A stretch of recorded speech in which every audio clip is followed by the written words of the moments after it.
Welcome to study 24 Udaipur. आज के इस वीडियो में हम बात करने वाले हैं विद्या संबल योजना के अंतर्गत विभिन्न महाविद्यालयों में अलग अलग सब्जेक्ट की जो वैकेंसी निकाली गई है उसमें आवेदन आपको किस तरीके से करना है, कौन कौन से जो डॉक्यूमेंट्स है वो आपको लगाने हैं। आप में से बहुत जनों के मैसेजेज आ रहे थे, इसलिए सोचा मैंने कि इसके बारे में एक वीडियो बना लेता हूं कि आवेदन पत्र का जो प्रारूप है उसमें आपको क्या भरना है, किस तरीके से आपको उसको भेजना है और उसमें कौन कौन से डॉक्यूमेंट्स लगाने हैं। तो देखिए, सबसे पहले आप जिस भी कॉलेज में आप अप्लाई करना चाहते हैं उस महाविद्यालय की वेबसाइट से एक आपको जो फॉर्म है, इस तरीके का आपको एक फॉर्म होगा, वो आपको डाउनलोड करना है। अधिकतर कॉलेजों में जो आवेदन पत्र का प्रारूप है वो ऐसा होगा। अगर थोड़ा बहुत कहीं पे चेंज भी होता तो उसमें कोई दिक्कत नहीं होगी। आपको इस तरीके का जो फॉर्म है उसको डाउनलोड करके और इसमें जो भी आपको चीजें एंट्री करनी है, जैसे कि इसमें सबसे पहले पूछा गया है आवेदित विषय आपका कौन सा है, आप किस विषय के लिए आवेदन करना चाहते हैं उसको आपको यहाँ पे लिखना है। आप किस विषय के लिए आवेदन कर रहे हैं, अगर आपने अर्थशास्त्र विषय के लिए आवेदन किया है, भूगोल विषय के लिए आवेदन किया है, जिस भी विषय के लिए आप आवेदन कर रहे हैं वो विषय आपको यहाँ पे लिखना है। दूसरी बात, इसमें आपको फिर सबसे पहले आपका जो नाम है वो फिल करना होगा, आवेदक का पूरा नाम क्या है। ठीक है, जो रिटायर्ड हो गए उनके लिए इसको आप खाली छोड़ सकते हैं, दूसरा जो कॉलम है। फिर तीसरे में आप देखिए पिता का नाम लिखना है। फिर उसके बाद में फोर्थ में आपको माता का नाम लिखना है। उसके बाद में डेट ऑफ बर्थ, जन्म दिनांक लिखनी है। फिर आपको यहाँ पे एक अपना मोबाइल नंबर भरना है। फिर कोई भी आपका व्हाट्सअप नंबर जो है, फिर आपका जो परमानेंट एड्रेस है उसको यहाँ पे फिल करना है। फिर आपकी ईमेल आईडी है उसको यहाँ पे भरना है और आपका एक फोटो जो है वो यहाँ पे लगा के आप उसके ऊपर एक हस्ताक्षर कर सकते हैं, अपने साइन करने हैं। उसके बाद में देखिए, आपकी जो एजुकेशन क्वालिफिकेशन है, शैक्षणिक योग्यताओं की अगर हम बात करें तो क्लास 10th आपने कहाँ से की है, किस बोर्ड से आपने पास की है। राजस्थान बोर्ड हो सकता है या सीबीएसई होता है। जिस भी बोर्ड से आपने क्लास 10th पास की है उसको यहाँ लिखिए। कौन से सन में आपने पास की है, उत्तीर्ण होने का वर्ष क्या है और किस श्रेणी से आपके रैंक कौन से, उसमें कौन सा डिवीजन बना है, फर्स्ट डिवीजन, सेकंड डिवीजन, उसको आपको यहाँ पे लिखना है। फिर कुल प्राप्तांक कितने थे और आपके कितना आए हैं। ठीक है, कुल प्राप्तांक आपके जो आए उसको ऊपर लिखना है और टोटल कितने नंबर का पेपर हुआ उसको यहाँ पे नीचे लिखना है और परसेंटेज कितने बने उसको आपको यहाँ पे फिल करना है। इसी तरीके से क्लास 12th के बारे में आपको फिल करना है। क्लास 12th आपने कौन से बोर्ड या विश्वविद्यालय से की है, कौन से आपका सन है जिसमें आपने पास की है, श्रेणी क्या है, कुल प्राप्तांक आपके कितना आए हैं और पूर्णांक कितने का था, और यहाँ पे आपको परसेंटेज भरना है।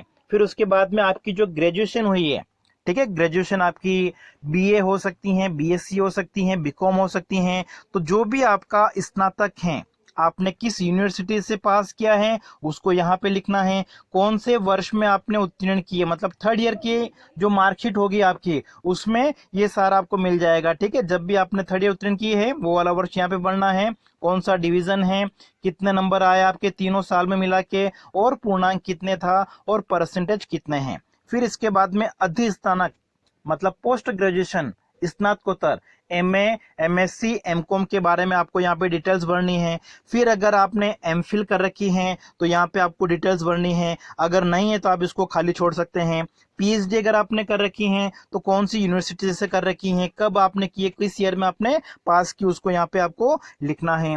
अगर नेट आपने जीआरएफ के साथ कर रखी है तो यहाँ पे आपको फिल करना है, अगर नहीं कर रखी तो आप इसको खाली छोड़ सकते हैं।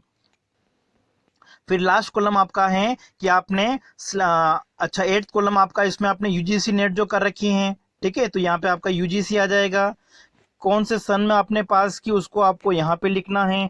ठीक है, फिर श्रेणी आप लिखना चाहे तो लिख सकते हैं, प्राप्तांक अगर आपको पता है तो यहाँ पे लिख सकते हैं, नहीं तो खाली छोड़ सकते हैं, और कितने परसेंटेज बने आप यहाँ पे लिखना है। ठीक है, अगर आपने राज्य स्तर पर जो एग्जाम होता है स्लेट कर रखी है या सेट कर रखी है तो उसके बारे में आपको यहाँ पे भरना है। तो देखिए, सबसे पहले 3 पेज का जो फॉर्म है, ठीक है, ये आपको भरना होगा। ठीक है, 3 पेज में सबसे पहले आपको ये जो आपकी डिटेल्स ये भरनी है। फिर आपकी एजुकेशन क्वालिफिकेशन, शैक्षणिक योग्यता क्या है, ये आपको भरनी है। उसके बाद में देखिए एक शपथ पत्र भी आपको यहाँ पे साथ में दे रखा है, जो आप ज्वाइन अगर कर लोगे तो उसके बाद में आपको 50 रुपए के स्टाम्प पे करना होगा। लेकिन अभी तो केवल आपको ये 3 पेज का जो फॉर्म है उसमें आपको यहाँ पे आपके हस्ताक्षर कर देने हैं। इस जगह आपको हस्ताक्षर करने हैं, इस जगह आपको हस्ताक्षर करना है, ठीक है। ये शपथ पत्र अभी आपको अलग से देने की आवश्यकता नहीं है। ये 3 पेज का जो फॉर्म है केवल फॉर्म भरना है, स्टाम्प पे अभी नहीं देना है। स्टाम्प 50 रुपए का जो स्टाम्प पे मांगा जाएगा वो कब होगा, जब आप कॉलेज ज्वाइन कर लोगे उसके बाद में वो शपथ पत्र ये आपका जो है प्रारूप यहाँ पे दे रखा है, तो इसको आपको 50 रुपए के स्टाम्प पे टाइप करा के और फिर देना होगा, ठीक है। यहाँ पे आपका नाम लिखना, अपने को यहाँ पे फादर का नाम लिखना है। फिर जिस कॉलेज में आप अप्लाई कर रहे हो वहां पे वहां का नाम लिखना है ये, ठीक है। फिर दिनांक, ठीक है, यहाँ पे दिनांक तो खाली छोड़ सकते हैं आप, ठीक है, क्योंकि जब शपथ पत्र आपको देना होगा ज्वाइनिंग के बाद में तब आपको ये डिटेल भरनी होगी कि आपने कब से ज्वाइन किया है। यहाँ पे आपके कॉलेज का नाम आ जाएगा, ठीक है, और आपके कॉलेज, जिस कॉलेज में आप अप्लाई कर रहे हो उसका जो विज्ञापन आया है अखबार में किस तारीख को आया है, ठीक है, उस विज्ञापन के अंदर एक तारीख लिखी होगी, डेट लिखी होगी, वो डेट आपको यहाँ पे लिखनी है। और फिर दूसरा जो पॉइंट है उसमें आपको यहाँ पे, ठीक है, यहाँ पे आपको डेट लिखनी होगी 30 मार्च 2021, ठीक है, सबको यही डेट लिखनी है 30/3/2021। और उसके बाद में नीचे आपको यहाँ पे आपके साइन करने हैं, ठीक है, यहाँ पे एक साइन करना है आपको और एक नीचे यहाँ पे साइन करने हैं। तो ये तो आपका हो गया आवेदन पत्र। अब इस आवेदन पत्र के साथ में आपको कौन कौन से डॉक्यूमेंट्स लगाने होंगे। अब देखिए डॉक्यूमेंट्स की अगर हम बात कर लें तो सबसे पहले आपको अभी जो मैंने 3 पेज का आवेदन पत्र बताया था जिसमें शपथ पत्र भी था, तो वो आपको भर के देना है। 3 पेज को जो भी डिटेल्स मांगी गई हैं जो मैंने आपको बताई थी वो सारी भर के आपको देनी है। स्टाम्प की अभी आवश्यकता नहीं होगी। तो सबसे पहले आपको आवेदन पत्र और उसमें नीचे जो शपथ पत्र था उसको पूरा भर के आपको देना होगा। उसके बाद में देखिए जो जो एंट्री आपने की थी ऊपर, ठीक है, जैसे कि आपने क्लास 10 के बारे में लिखा था तो क्लास 10 की आपको मार्कशीट और उसका एक सर्टिफिकेट होगा, प्रमाण पत्र होगा, वो आपको साथ में देना है, उसके ऊपर आपके हस्ताक्षर करने हैं, ठीक है।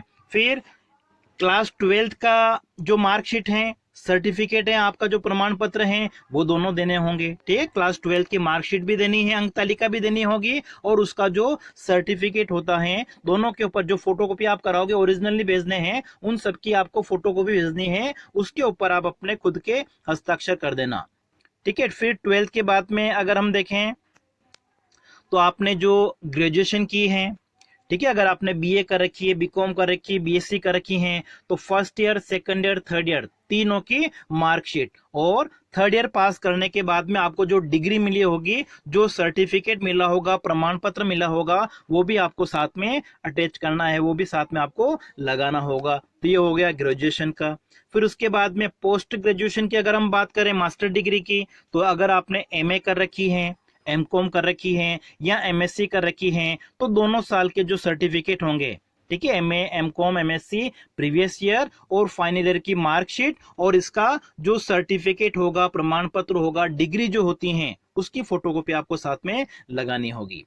फिर इसके बाद में अगर आपने यूजीसी नेट उत्तीर्ण कर रखी है तो यूजीसी नेट उत्तीर्ण करने का एक सर्टिफिकेट इश्यू होता है, तो वो सर्टिफिकेट आपको यहाँ पे लगाना होगा, ठीक है। यूजीसी नेट के द्वारा जो आपने क्लियर कर रखे तो उसके द्वारा जो सर्टिफिकेट जारी किया गया है, ठीक है, अंक तालिका नहीं, जो सर्टिफिकेट है वो आपको यहाँ पे लगाना होगा। और उसके बाद में जिन कैंडिडेट ने अगर पीएचडी कर रखी है, एमफिल कर रखी हैं, तो उसकी जो डिग्री होती है, उसका जो प्रमाण पत्र होगा, उसका जो सर्टिफिकेट होगा वो भी आपको साथ में लगाना होगा, ठीक है। और जब इसमें मेरिट बनेगी, ठीक है, मेरिट में एक तरह से क्या देखा जाएगा कि आपके जो ग्रेजुएशन में नंबर थे, ठीक है, ग्रेजुएशन में कितने नंबर हैं उसके हिसाब से आपको कुछ वहां पे अंक दिए जाएंगे। पोस्ट ग्रेजुएशन में आपको जो अंक मिले हैं, ठीक है, किसके बीच में आते हैं उसके हिसाब से आपको अंक दिए जाएंगे। यूजीसी नेट अगर आपने उत्तीर्ण कर रखी है तो उसके जो प्राप्तांक है, ठीक है, वो आपको दिए जाएंगे, लगभग 7 नंबर के आसपास दिए जाते हैं।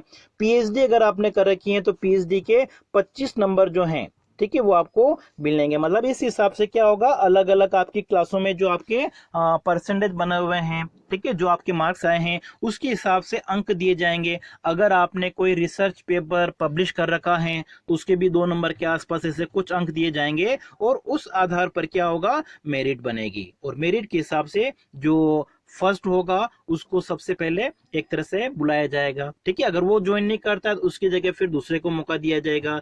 लेकिन जिन कैंडिडेट्स ने पीएचडी कर रखी है, तो पीएचडी कर रखी होगी, उनके सेलेक्ट होने के चांस एक तरह से क्या होंगे, यहाँ पे ज्यादा होंगे। लेकिन किसी सब्जेक्ट में अगर माना कि कोई जिसने पीएचडी कर रखी है, ठीक है, पीएचडी होल्डर जो हैं, पीएचडी डिग्री धारक अगर अप्लाई नहीं करता है, तो ऐसी कंडीशन में क्या होगा, जो नेट उत्तीर्ण कैंडिडेट हैं वो सेलेक्ट हो जाएंगे, ठीक है, उनके सेलेक्ट होने के चांस ज्यादा हो जाएंगे। लेकिन पीएचडी वालों को एक तरह से यहाँ पे 25 अंक दिए जाते हैं। इसलिए किसी सब्जेक्ट में अगर पीएचडी जिसने कर रखी है वो कैंडिडेट अगर अप्लाई करता है तो उसके सेलेक्ट होने के जो चांस है वो ज्यादा होंगे, ठीक है। अगर एक से ज्यादा आ जाते हैं कैंडिडेट तो ऐसी कंडीशन में क्या होगा, फिर जिसकी मेरिट में सबसे नंबर 1 आएगा, मेरिट में जो ऊपर होगा उसका जो सिलेक्शन होगा वो सबसे पहले किया जाएगा। तो ये सारे सर्टिफिकेट आपको साथ में, सर्टिफिकेट हो गया, मार्कशीट हो गई, ये आपको लगानी है। और फिर इसको आपको क्या करना है, स्पीड पोस्ट से,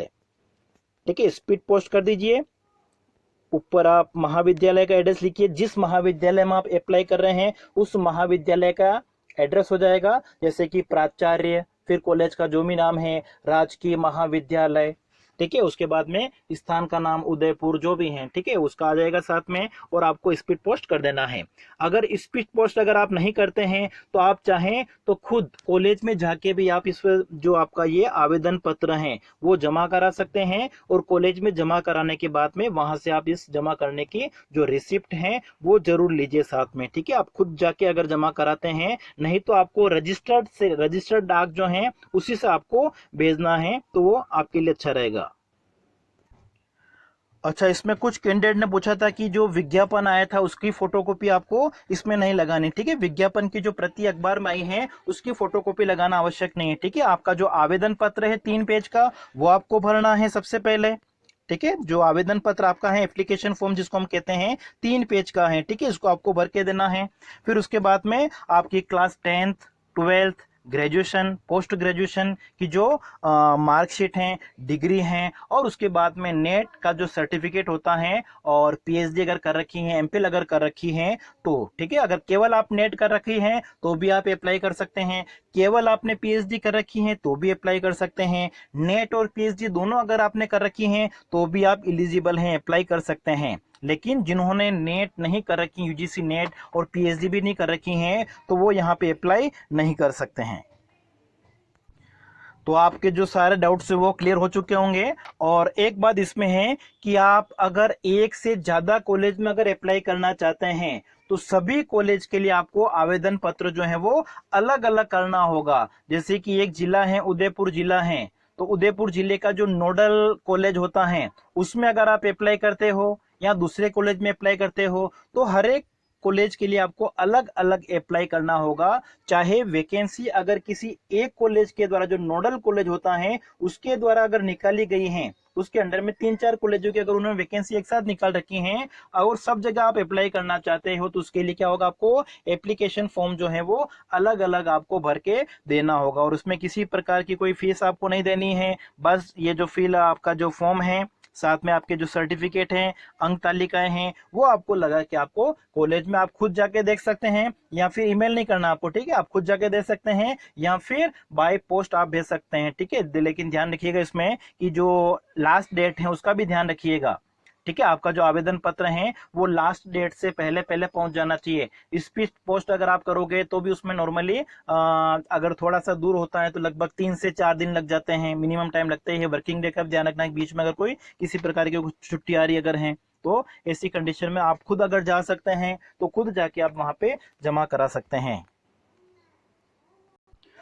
और इसमें एक बात मैं आपको एक और बता देता हूं कि जो नए कॉलेज खुले हैं, ठीक है, इसमें सैलरी की बात करते हैं कि जो सैलरी है इसमें मैक्सिमम कितनी है, 45,000 है, ठीक है। लेकिन 45,000 है, अगर कोई नया कॉलेज खुला है तो नया कॉलेज अगर खुला है तो क्या होगा, वहां पे केवल एक ही क्लास होगी आपकी फर्स्ट ईयर की, और फर्स्ट ईयर की अगर आप एक दिन की एक ही क्लास लोगे तो आपका जो पेमेंट है वो कितना होगा, 800 रुपये होगा, ठीक है। लेकिन अगर first year, second year, third year तीनों क्लासें हैं तो आपके एक दिन का जो पेमेंट है वो कितना हो जाएगा, 2400 रुपये हो जाएगा, ठीक है। इसमें ऐसा कोई फिक्स नहीं है कि आपको 45,000 ही मिलेंगे।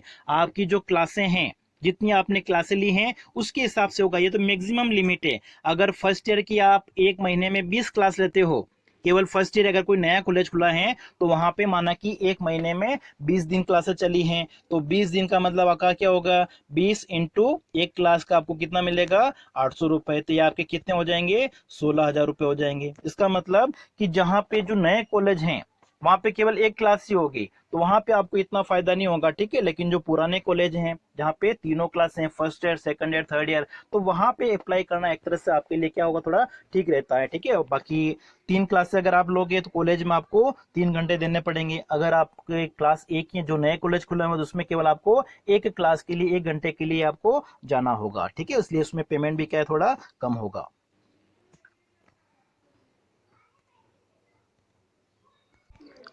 जिन कॉलेजेस में तीनों क्लासें हैं, first year, second year, third year, माना कि आप अगर 25 दिन गए तो 25 इंटू आपका 3 क्लासें ली तो एक दिन का कितना हो जाएगा आपका, 2400, ठीक है। तो 2400 इंटू अगर 25 करोगे तो क्या होगा, ये 45,000 से भी ज़्यादा होगा, ठीक है। लेकिन आपको मैक्सिमम पेमेंट कितना मिलेगा, 45,000 ही मिलेगा। तो ये आपका सैलरी के बारे में जो क्वेश्चन था वो भी आपका डाउट क्लियर हो चुका होगा। और भी किसी तरीके का आपके मन में कोई क्वेश्चन हो तो आप कमेंट बॉक्स में पूछ सकते हैं।